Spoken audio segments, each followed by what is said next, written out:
মুনাফা সহ আমানত ফিরে পেতে চট্টগ্রামে আজও বিক্ষোভ করেছেন একীভূত 5 ব্যাংকের আমানতকারীরা।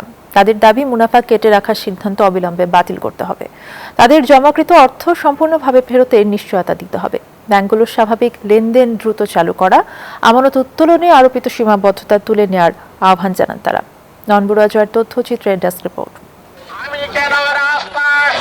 ব্যাংকে জমানো অর্থ ফেরত পেতে খাতুনগঞ্জের পর এবার চট্টগ্রামের আগ্রাবাদে বিক্ষোভ করেছেন একীভূত 5 ব্যাংকের আমানতকারীরা। সকাল থেকে এসব ব্যাংকের কার্যালয়ে তালা দেয় তারা। আমাদের টাকা দিচ্ছে না, আমরা এখন অসহায়, আমাদের ফিরতে বলা চলে গেছে, এখন ক্ষুধার্ত অবস্থা আছি আমরা ছেলে মেয়ে নিয়ে। আমাদের হকের টাকা আদায় করার জন্য ওনারা কোনো ধরনের বক্তব্য দিচ্ছে না, এ কারণে আমাদের এই কর্মসূচি চলমান আছে। সব মশার বিরুদ্ধে সুরক্ষা দিতে এলো বসুন্ধরা এক্সট্রিম অ্যারোসল, মশার বিরুদ্ধে এক্সট্রিম সুরক্ষা। সংকটে থাকা বেসরকারি first security Islami bank, global Islami bank, union bank, Exim bank ও SIBL ব্যাংক একীভূত করে 2025 সালে রাষ্ট্রায়ত্ত সম্মিলিত ইসলামী ব্যাংক গঠন করা হয়।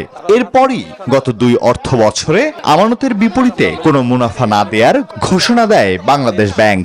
এমনকি হেয়ার কাট পদ্ধতিও বাতিল করা হয়। তাদের অর্জিত টাকা আমানতকারীদের দাবি হেয়ার কাট বা মুনাফা কেটে রাখার সিদ্ধান্ত বাতিল করতে হবে। তাদের জমাকৃত অর্থ পুরোপুরি ফেরতের নিশ্চয়তা দিতে হবে।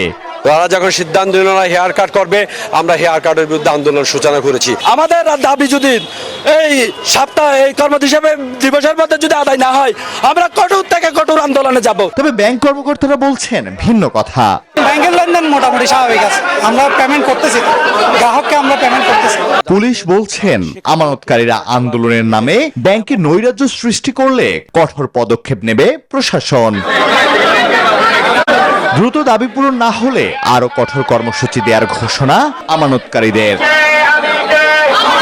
Desk report, news 24।